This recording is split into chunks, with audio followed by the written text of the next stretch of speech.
Hello guys, kau nama ikan diri sudah lapor apa na? Wow, kita sama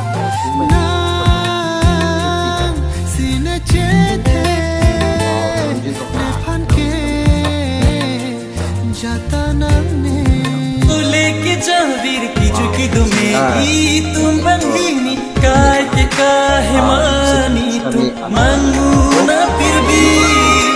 लाहेंदो मांगू ना फिर भी ano ning sound pick lapang swallow na tanong ito sa full gitu lang tapi ko